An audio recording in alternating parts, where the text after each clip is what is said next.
cuando yo era director deportivo del Barça, Puyol acabó su carrera y entonces estuvimos trabajando juntos como adjunto mío durante 5 meses más o menos, porque él quería ver un poco todo lo que había en la organización. Entonces, después del primer mes, empezó en septiembre, en el mes de octubre, vino un día a mi despacho y me dijo: Andoni, este trabajo tuyo no es lo que yo pensaba, tú no ves fútbol. Tú al final atiendes pues, a los agentes, atiendes a la necesidad de los jugadores, lo que necesita el entrenador, pues, hacer la relación entre el club entre el club, digamos, sí, la estructura de lo que sería la administrativa del club con lo que es la parte deportiva. Tienes que hacer la relación con el marketing, tienes que hacer la relación por la parte de abajo con la formación, los padres, los proyectos de futuro. Acompañas al equipo, haces de portavoz cuando después de los partidos, en las entrevistas, bueno, haces muchas cosas pero que no se ven y que seguramente lo que menos haces es ver fútbol, o sea, que es lo que en el fondo nos gusta a los que estamos en el fútbol, ver fútbol en directo, sí, ves entrenamientos, pero cuando vas a un entrenamiento no vas nunca vas a una parte para ver el entrenamiento, pero siempre tienes el objetivo de hablar con el entrenador, hablar con algún jugador, hay alguna situación que se ha dado que quieres comentar con alguno. O sea, días que te sientas tranquilamente en el campo y ves el entrenamiento, hay muy pocos de ese tipo. Cuando vas con tu equipo y ves los partidos, no vas a ver el fútbol, vas a trabajar porque ellos trabajan en el campo y tú desde fuera también lo tienes que ver para analizarlo y para tomar decisiones. Bueno, ese es el trabajo de un director deportivo. Muchas veces es un trabajo que no se ve mucho hacia afuera, del cual se puede explicar poco, porque generalmente si tú estás trabajando en la planificación de una plantilla y estás trabajando en diferentes perfiles de jugadores y has tenido reuniones o llamadas o conexiones con agentes pues para ver cuál es la situación de esos jugadores, evidentemente todo ese tipo de cosas no se pueden contar al final. Si aquel jugador llega, entonces puedes contar, pero no puedes contarlo, evidentemente no son cosas que se cuenten. La tecnología nos ayuda sobre todo para estar al tanto de... Primero, nos ayuda con los elementos de comunicación, que eso ha cambiado mucho. Antes, para ver a alguien tenías que reunirte. Ahora tienes Skype, tienes diferentes modelos, FaceTime, lo que sea, para poder hablar con quien sea sin necesidad de tener que estar en el mismo sitio. La comunicación, la información te permite ver y llegar a mercados y conocer a jugadores que seguramente de otras maneras, estructuras como la nuestra, nosotros no podríamos. Nosotros podemos, a través de Wisecout, tenemos todo el fútbol, en el fondo lo tienes en la pantalla o lo tienes en la tablet, tienes la posibilidad de poder hacer seguimiento de jugadores, puedes ver jugadores, el jugador puede verse a sí mismo también, con lo cual también es un proceso de aprendizaje. La tecnología está evidentemente en todo lo que son datos, información, GPS, todos esos elementos que después de los partidos puedes tener para poder, bueno, confrontar, equilibrar, analizar y desde ese punto de vista crear tus propias, ¿cómo diría yo?, tus propios perfiles para poderlos gestionar. En realidad yo creo que sin tecnología hoy en día no sabríamos qué hacer, ¿no? Nos quedaríamos eso con ir al campo y ver simplemente los partidos. Lo que pasa es que eso produce también un efecto un poco raro, porque parece que tienes todo a mano, pero por ejemplo para ver porteros tengo la sensación que solamente se ven en el terreno de juego. En la imagen te da algo, o sea, está claro que cuando tú ves un partido, ves un resumen o ves un análisis de perfil de porteros, tienes una idea de cómo es, más tu scout que ha estado en el campo, más todo eso, pero yo tengo la sensación que hay determinadas posiciones y situaciones que hace falta la presencia de elementos pues, de la distancia entre líneas, o cuál es el tipo de relación con su línea defensiva, incluso cuál es la presencia física en el caso de un portero, en la portería, porque es un efecto que seguramente tiene que ver con lo psicológico y eso es difícil de recoger ni en datos ni en imagen, es algo que se percibe. Bueno, quiero decir que la tecnología no sustituye a eso que es tan sencillo que es al ser humano.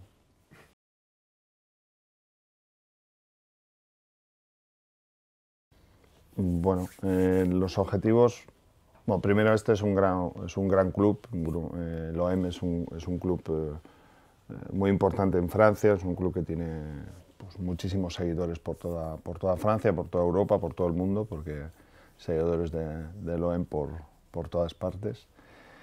Por tanto, es un club que tiene una gran masa social. Entonces, pues el objetivo, yo diría que son dos dentro del área del fútbol. Uno es volver al mejor nivel competitivo en el primer equipo. El objetivo es estar y jugar la Champions, estabilizarnos ahí y jugar la Champions de forma continua en el tiempo.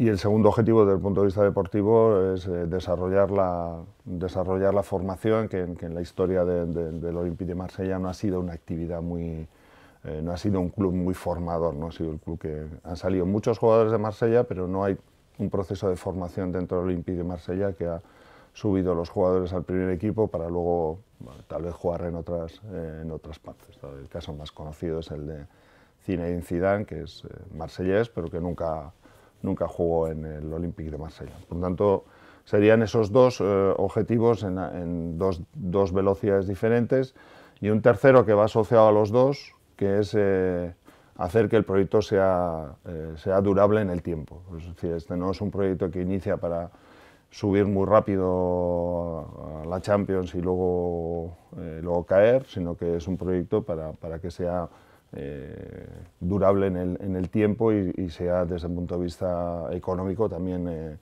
eficiente, que el club sea sostenible y que podamos mantener el proyecto a lo largo del tiempo y no en fases cortas como a veces suele pasar en algunos proyectos.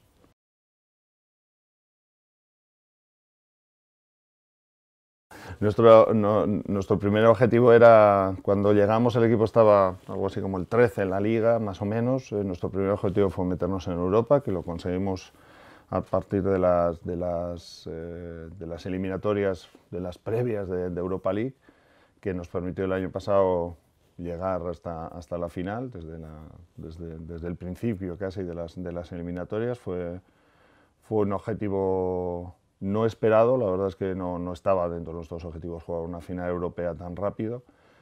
Hacía 14 años que un equipo francés no jugaba una final europea, y eso para nosotros fue muy importante. Es verdad que no llegamos a clasificarnos para la Champions League, que sería el segundo objetivo del que hemos hablado, pero sí cumplimos con otro objetivo, que era que en esa final teníamos a Maxi López y a Bouba Camara, que son dos jugadores de nuestra formación, de nuestro fútbol base, que estaban en una final europea. Por tanto, desde ese punto de vista, el año pasado fue un año en el que cumplimos, a pesar de no haber ganado seguramente.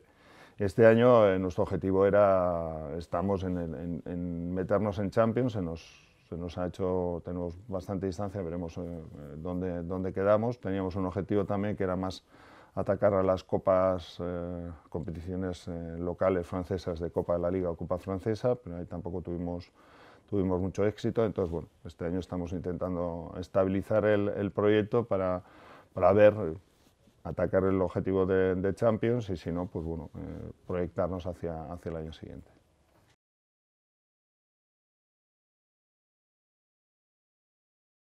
Bueno, primero en cuanto a mi función es la de director deportivo adjunto. ¿Qué significa eso? Básicamente gestiono directamente, como lo que sería un chef scout, el departamento de OMSA, que significa OM Scouting y Análisis, que trabajan 7 personas, el equipo que hemos formado, y luego pues hago de soporte para Andoni en lo que es la gestión del resto de departamentos del área deportiva: fútbol profesional, fútbol formativo y fútbol femenino, que también nosotros en este caso entra dentro de nuestra área deportiva. Bueno, en principio yo tenía cierta información por la llegada anterior de Andoni al club, pero evidentemente lo que primero que hicimos fue un diagnóstico inicial de situación, y teniendo en cuenta sobre todo factores que son muy importantes, como son primero los objetivos que tiene la organización, la identidad cultural de la ciudad y el club, y bueno, también los recursos, evidentemente. A partir de aquí, la primera decisión a tomar era la formación del equipo de trabajo. Hicimos un equipo, intentamos hacer un equipo diverso, de diversas nacionalidades, aunque primando el scout francés para que no pareciera una invasión venida de España, ¿no? Y la verdad es que estamos contentos porque esa diversidad nos da diferentes ángulos y puntos de vista que nos permite tener una riqueza a la hora de tomar las decisiones. Una vez el equipo estuvo tomado, yo te decía que como la frase de un político español, tuvimos que arreglar la cañería sin cortar el agua, o sea, que mientras estábamos intentando montar e implementar nuestra estructura, había que empezar ya a tomar decisiones, ¿no? Y para eso aprovechamos el conocimiento que ya tácito que tenía cada scout y en nuestro caso el nuestro. Luego empezamos a elegir mercados. Ahí tuvimos en cuenta sobre todo nuestras posibilidades de recursos, nuestro nivel competitivo y los catalogamos en tres niveles, A, B y C. El A es donde realmente íbamos a hacer un seguimiento exhaustivo en los estadios, el B a través del vídeo y de la imagen y el C solo a través de referencias, porque realmente intentar conocer todo es perder realmente eficacia y eficiencia. Por lo tanto, lo que intentamos es buscar aquello que era idóneo para el Olympique. Luego instalamos método. Al final se trataba de trabajar todos con la misma terminología, el mismo lenguaje y en un espacio de trabajo abierto donde cada cual tenía libertad para llegar a los objetivos que se le planteaban pues, de una manera casi autónoma, ¿no? Eso sí, compartir todo el tiempo las impresiones de una manera fluida y trabajando con lo que llamamos un conocimiento permanente, quiere decir que fabricamos conocimiento para todas las situaciones y circunstancias, y uno coyuntural, que es aquel que tiene que ver con la necesidad del momento y las circunstancias del momento, ¿no? Básicamente estoy contento porque al final el departamento de Scouting no toma decisiones, fabrica conocimiento para la toma de decisiones. Luego esto pasa a otros ámbitos en los cuales hay otro tipo de circunstancias que el departamento de Scouting no debe entrar.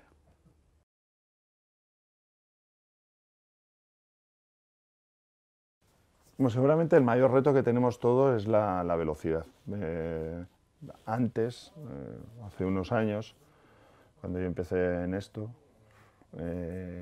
había tiempo para analizar un jugador, ver si ese jugador jugaba en primera división, se consolidaba, iba a la selección y en función de eso se hacían las inversiones. Muchas veces inversiones muy grandes, pero ya con jugadores que habían hecho, no sé, 2 temporadas en primera división, habían sido titulares en su equipo y además habían jugado en su selección, pues una Eurocopa, un Mundial, y tenían 15 partidos en la selección. Ahora todo eso se ha reducido. Ahora la información va mucho más rápido, todo el mundo, pues igual que he explicado yo, todo el mundo a través de un jugador que es conocido, que alguien te da una referencia, que un scout te la da o que un agente te llama para ofrecerte un jugador, la información corre muchísimo más rápido. El proceso de toma de decisiones es mucho más rápido. O lo haces rápido y te anticipas a lo que es el mercado, y en clubes como nosotros todavía mucho más, porque claro, si nosotros llegamos a interesarnos por un jugador y ya están interesados los grandes clubes, nuestras posibilidades seguramente de poder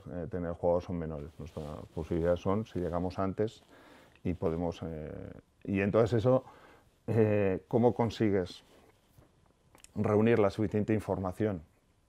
Que esa información te permita el análisis y que el análisis te permita la toma de decisión de una forma mucho más rápida. Ese es el problema, porque no tienes mucho proceso de acumulación. También para eso es buena la tecnología, porque te permite posiblemente seguir al jugador no solamente en el momento que lo has visto, sino también antes, con lo cual bueno, te da una información que te permite consolidar lo que has visto. Pero el proceso es muchísimo más rápido, el movimiento es mucho más rápido. Yo creo que también tiene que ver con la sociedad en la que estamos, donde los grandes proyectos de larga duración, o sea, los grandes clubes, son muy raros. Entonces, los jugadores hacen hoy en día 3, 4 años, 5 años en un equipo y generalmente cambian. Hay muchos movimientos de esos. Hay algunos que no, que son los típicos jugadores de club, pero generalmente el resto es un mercado que está continuamente en movimiento. Entonces, eso es una de las partes que hay que adaptarse a ellos. Los agentes, ¿cómo funcionan dentro de eso? Pues nosotros intentamos, ¿no? Nuestro proceso de hacer es localizar los jugadores que nos interesan bueno, localizar los perfiles que necesitamos, los jugadores que atienden a ese perfil y tratar directamente con los agentes de los jugadores, con los clubes y con los agentes de los jugadores, para evitar bueno, pues elementos que hay intermedios o gente que pueda utilizarnos a nosotros como club para dirigirse a la gente o que la gente hable con no sé quién para ofrecernos algo que luego no es posible. Preferimos la relación que sea directa. Luego, evidentemente, como no puedes llegar a todo el mercado, pues siempre estamos abiertos a la información que nos puedan trasladar, porque hay informaciones que tú no tienes, no sé, una situación personal de un jugador que necesita salir de un club o un club que necesita vender un jugador, pero que sin embargo eso como información tú no la tienes. Entonces todo eso, pues evidentemente siempre estamos abiertos a lo que nos puedan contar, pero dentro de lo posible intentamos siempre que la relación sea con ellos y los agentes al final, pues como los directores deportivos, es un elemento más del juego, que decir, y del negocio. Entonces, yo creo que nosotros tenemos que estar abiertos a trabajar profesionalmente con ellos, a que ellos trabajen profesionalmente con sus jugadores. Al final, nosotros buscamos lo mejor para el club porque pensamos que eso es interesante y la gente busca lo mejor para el jugador porque también es una parte de su trabajo. Entonces, intentar que desde ese punto de vista establecer una relación profesional que sea clara con ellos y que desde ese punto de vista ellos tengan claro cuál es el interlocutor en el club y que nosotros tengamos claro para poder hablar con el jugador o con los problemas que puede tener el jugador, la situación del jugador, quién es nuestro interlocutor desde ese punto de vista. No es que un agente aparezca, nos deje el jugador y desaparezca, sino que hay dos relaciones, la del jugador evidentemente sobre el terreno y la del agente por diversas situaciones que también hay que mantenerla y eso ningún problema, te permite además conocer agentes nacionales diferentes, idiomas diferentes, países diferentes, con lo cual culturas diferentes, proyectos diferentes, y eso es lo que nosotros tenemos que adaptarnos.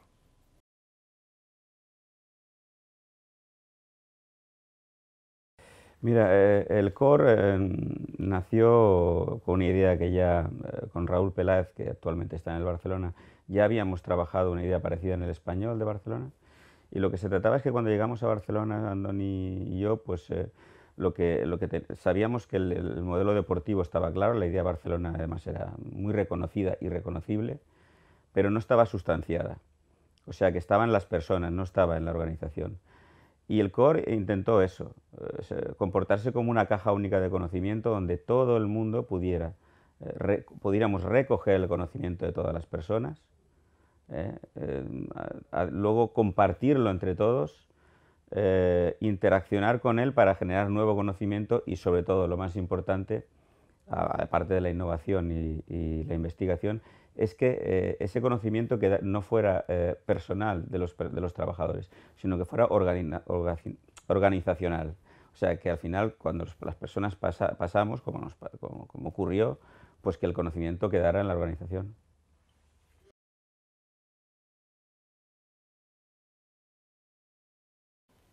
Bueno, no es que se implementó en el tiempo que yo estuve. A ver, la filosofía de juego del Barcelona viene de mucho antes, de los años 50, sí, los años 50 cuando el fútbol era más físico, el Barça siempre era un equipo que jugaba con el balón. Los años 70, 80, pues cuando el Barça era el equipo que fichaba más jugadores holandeses, que era el fútbol total y la asociación al juego, al balón, al juego con el balón. Tanto es una idea que viene de atrás. Luego, en la época de Johan, pues se desarrolla primero como jugador y después como entrenador, se desarrolla ya más en el primer equipo y se hace reconocible una forma de jugar al fútbol, una forma que luego se extiende a prácticamente todo el país. Luego, cada uno la interpreta de su manera, pero es un país en donde se juega a partir del juego, a partir de la idea del juego, como quiero plantear también el partido táctico para que el rival crearle problemas, para intentar quitarle el balón y atacar. Bueno, lo que nosotros hicimos en el tiempo que estuvimos fue intentar eso que era una idea, y las ideas están muy bien, pero bueno, luego también intentar, ¿cómo diría yo? Bueno, estructurarla y ordenarla. O sea, para eso también sirve la tecnología, que es de las ideas y de las cosas que se dicen, y eso que es filosofía, bueno, intentar, sobre todo para todo el proceso de formación, convertirlo pues, en no sé, en formas de entrenar, ideas, propuestas desde el punto de vista de qué tipo de, para llegar a este juego, cuáles son los elementos que hay que hacer durante la semana, dependiendo del partido que tienes que jugar. Y bueno, eso es un programa que ha ido creciendo, que ahora sigue creciendo, porque seguramente si hay un club que habla del juego, es el Barça. En un club como el Olympique de Marsella, pues te tienes que ir a tu historia, qué es lo que tu historia dice, que es un poco lo mismo que he contado del Barça. Este es un equipo que ha sido siempre competitivo, siempre ha sido un equipo dinámico, que en su lema, en su escudo pone droit au but, es decir, que seguramente la posesión de balón, que es una idea del Barça, aquí es un juego más vertical, más directo, más de intensidad, de ritmo, y entonces intentar que eso, que es lo que la historia también te va diciendo, pues sumarle las cosas que pueden mejorar desde el punto de vista de la relación con el balón, la relación de los jugadores entre ellos, la disposición entre líneas. Ese es el trabajo que viene mucho desde la formación, porque eso, cuando un jugador del Barça llega al primer equipo, uno identifica esa forma de jugar. Bueno, pues aquí sería un poco lo mismo, intentar que eso se consolida a lo largo de todo el proceso de formación, de tal manera que cuando los jugadores aparecen en el primer equipo sean identificables en esa forma de jugar, en esa idea de jugar, pero lo que no desarrollas nunca es una idea que pasa en el terreno de juego, pero que el público no la siente. Si tu público no la siente, es un producto artificial. Lo que se pasa en el terreno de juego tiene que conectar con tu gente, y en eso es lo que estamos.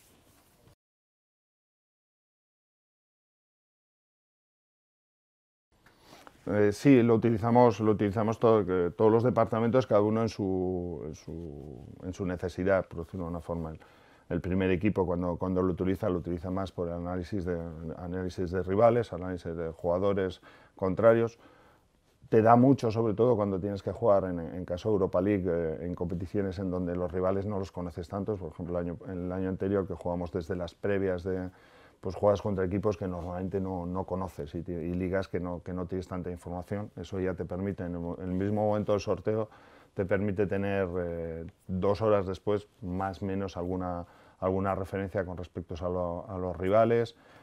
También eso permite hacer análisis de jugadores en posiciones concretas. No sé, estaba pensando en los penaltis para los porteros, pues bueno, te permite el poder preparar para cada una de las posiciones, pues elementos que son individuales, que tiene que ver con la estrategia o elementos de ese tipo, que permiten al jugador también el poderlo ver. Yo creo, y eso creo que va a ir creciendo. Estamos ya acostumbrados a verlo todo en una pantalla. O sea, en nuestro tiempo había un vídeo, sí, pero casi todo se escribía, y los informes eran escritos y eran orales, se explicaban con la palabra. Yo creo que estamos llegando a un momento en el que todo se ve en una pantalla. Todos nuestros hijos están acostumbrados a ver todo en una pantalla, y es donde lo entienden mejor, y es una forma también de que todo el mundo tenga una imagen que resulta más fácil de poder aprender a partir de ahí. Los jugadores nos sirven para que ellos, por 2 elementos: uno, para que se vean a sí mismos, si tienes que hacer análisis de su situación y de lo que ellos, no sé, después de un partido, que permite equilibrar mucho a veces la propia opinión del jugador con respecto a su partido. Jugadores que son muy autocríticos, que siempre piensan que han jugado mal, y después, cuando se ven, probablemente ven que el partido no ha sido tan malo. Y otras veces también, cuando la euforia a veces de las victorias, esas cosas, permite también equilibrar las cosas, ver que sí, igual has ganado el partido, pero que hay cosas que también puedes mejorar. Esa es la parte del análisis del jugador con respecto a sí mismo. Y luego está la otra parte que decía, que es con respecto al contrario, al rival, cuando sobre todo juegas secuencias de partidos de domingo, miércoles, domingo, en lo cual no tienes mucho tiempo. El trabajo que puedes hacer en el campo de entrenamiento tampoco es mucho, porque no tienes mucho tiempo para trabajar. Los elementos de imagen nos ayuda mucho al entrenador a explicar quién es el contrario, cómo vamos a jugar, qué sistema, qué haremos, y de ese punto de vista permite que el jugador tenga una información mucho más, conozca mucho más al rival, y de ese punto de vista se prepare mejor para el partido.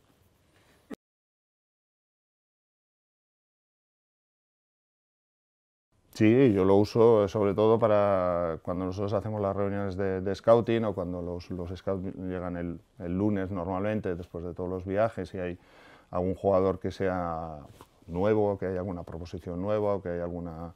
lo utilizo para verlo o lo utilizamos en las pantallas que tenemos comunes para poderlo ver y verlo, que no solamente sea el scout que ha estado en ese partido, sino que lo veamos entre 3 o 4 y eso nos permite también hacernos una idea, porque de visiones diferentes permite tener ideas más completas.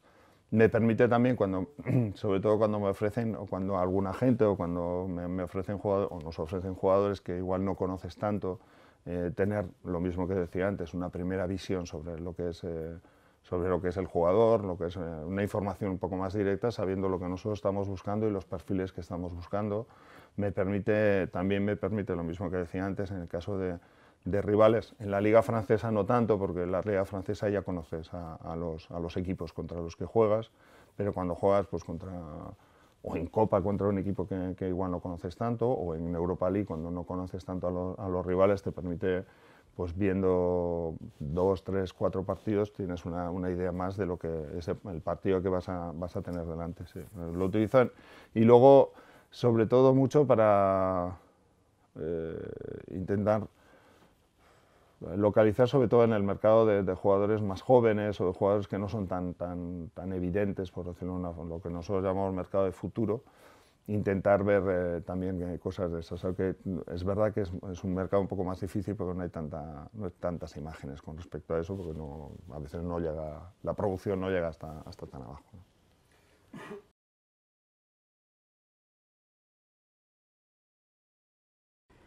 Bueno, yo creo los profesionales hemos de ser muy prudentes con el tema de la Big Data. Los datos, hemos de partir de una premisa, los datos primero son una herramienta, no son un elemento de toma de decisiones. ¿Qué ocurre? Que hay una aluvión ahora de intentar implementar Big Data a todos los aspectos, y claro, no es lo mismo en el mundo del marketing, que en el mundo del fútbol, que en el mundo de la performance.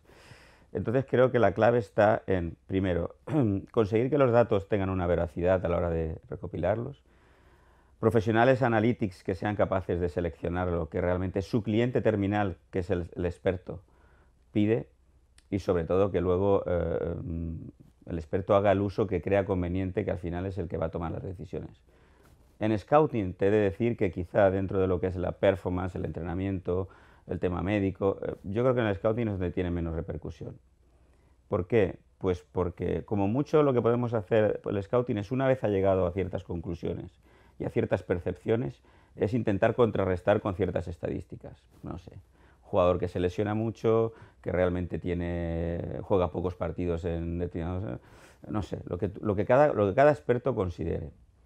Pero cuidado, que los datos tienen un elemento peligroso, que es que puede ser una herramienta de presión sobre los profesionales por parte de todo el entorno que rodea a los clubes, ya sea gente, ya sea mismos dirigentes, ya sea público o ya sea medios de comunicación. Porque una visión sesgada de un jugador puede llevarte a una impresión equivocada, ¿no? Yo creo que los jugadores hay que buscar su idoneidad dentro de cada club y cada equipo y cada momento. Y eso no hay datos que puedan sustituir al experto.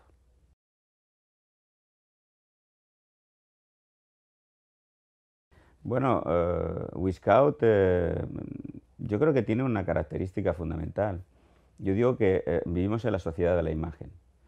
El ritmo del fútbol como de la sociedad es trepidante y el concepto de informe antiguo escrito no sirve. No sirve. Como mucho sirve como elemento de asunción de responsabilidades para que quede constatado la opinión del profesional y como registro del trabajo realizado para las personas que puedan venir.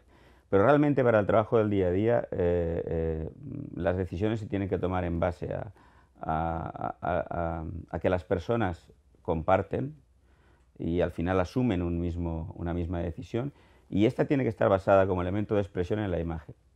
Yo digo que Wyscout es como la imagen de bolsillo para el scout. Ese es el gran avance, que hoy en día el scout lleva encima siempre la imagen a través de Wyscout. Y los que trabajamos en esto pues representa eso, básicamente.